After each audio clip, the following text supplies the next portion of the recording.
Every saltwater aquarium relies on a small number of core systems working together. These systems control temperature, water movement, filtration, and lighting. When one of these areas is neglected or poorly sized, stability is usually the first thing to suffer. Welcome back to the Reef Manual. My name is Ariel. In the previous chapter, we covered the different types of saltwater aquarium setups, including all-in-one systems, drilled tanks, and sump-based designs. In this chapter, we'll go through the essential equipment required to run a saltwater aquarium, what each piece does, and how it supports long-term stability. The first essential component is temperature control. Most tropical marine fish and corals are kept between 24 and 26 degrees Celsius or 75 and 79 degrees Fahrenheit. Consistency within this range matters more than achieving an exact number.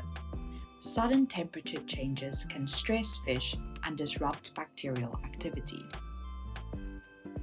Most systems use heaters to maintain temperature, sized according to total water volume. In warmer climates or systems exposed to strong lighting, temperature can rise above safe limits. In these cases, aquarium chillers or cooling fans may be used to prevent overheating. Cooling equipment is most common in reef tanks with strong lighting or in rooms without climate control. Heaters and coolers should always be placed in areas with good water movement, so temperature is evenly distributed throughout the system. In sump-based systems, this equipment is typically placed in the sump. In all-in-one or display-only tanks, it is usually positioned near filtration outlets or circulation pumps. Water movement is another essential requirement. Flow keeps oxygen levels high, distributes heat, prevents waste from settling, and delivers food and nutrients to corals. In reef systems, water movement plays a direct role in coral health by bringing suspended food particles and dissolved nutrients into contact with coral tissue. Most saltwater aquariums aim for total circulation of 10 to 30 times the tank volume per hour, depending on the livestock being kept. This flow is created using power heads or circulation pumps. Rather than producing a single strong stream, modern systems aim for random or varied flow patterns. Random flow reduces dead spots, improves gas exchange, and more closely resembles natural reef conditions.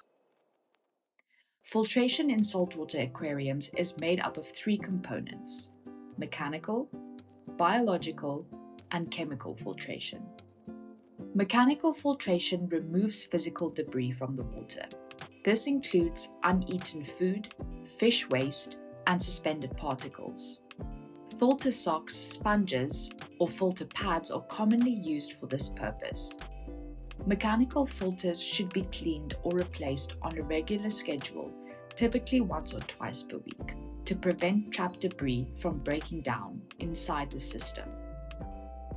Biological filtration is the foundation of the aquarium. Beneficial bacteria live on surfaces throughout the system and convert toxic ammonia into nitrite and then into nitrate. These bacteria primarily colonize live rock, sand, and other porous materials. Stable biological filtration develops over time and is essential for processing waste produced by fish and feeding. Chemical filtration is used to target specific water quality issues. Activated carbon is commonly used to remove dissolved organic compounds and improve water clarity. Other media, such as phosphate removers, may be used to control nutrient levels when needed. Chemical filtration should be used intentionally and replaced according to manufacturer guidelines. Lighting requirements depend entirely on the type of system. Fish-only aquariums require basic lighting to establish a day-night cycle and allow for viewing. Reef aquariums require lighting capable of supporting photosynthetic corals. Reef lighting is commonly measured using PAR, or photosynthetically active radiation. Most corals grow within a specific PAR range, depending on species. Too little light limits growth, while excessive light can stress corals and lead to bleaching. Matching light intensity to coral requirements and tank depth is essential for long-term success. Protein skimmers are widely used in saltwater aquariums, especially in sump-based systems.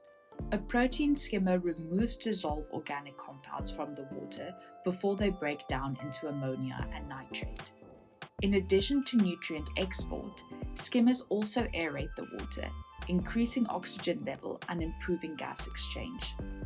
As fish load and feeding increase, protein skimmers provide added stability.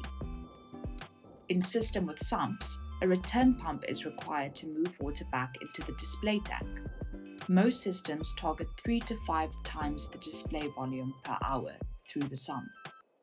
Higher flow rates offer little benefit and can increase noise and microbubbles without improving filtration performance. Testing equipment is essential for monitoring stability. At minimum, salinity and temperature should be checked regularly. During cycling and early stocking, nitrogen parameters should also be monitored. For reef tanks, additional testing is required. Alkalinity, calcium, and magnesium support coral growth and skeletal structure. For hobbyists on a budget, alkalinity testing alone provides the most useful insight into reef stability and should be prioritized if only one test is chosen. Filtration and equipment do not replace routine maintenance. Regular water changes are still required to replenish trace elements, export nutrients, and maintain a long-term balance. Most systems benefit from consistent weekly or bi-weekly water changes, depending on bioload and feeding. The goal of equipment selection is stability, not complexity. Each piece should serve a clear purpose and be sized appropriately for the system. Simple systems that are understood and maintained consistently tend to perform better than complex systems added without intention. If you found this chapter helpful, consider liking the video and subscribing for future chapters. If you have questions about equipment choices or sizing for your specific tank, leave a comment below. In the next chapter, we will cover live rock, sand, and aquascaping, and how these elements shape both the biological function and physical structure of a saltwater aquarium.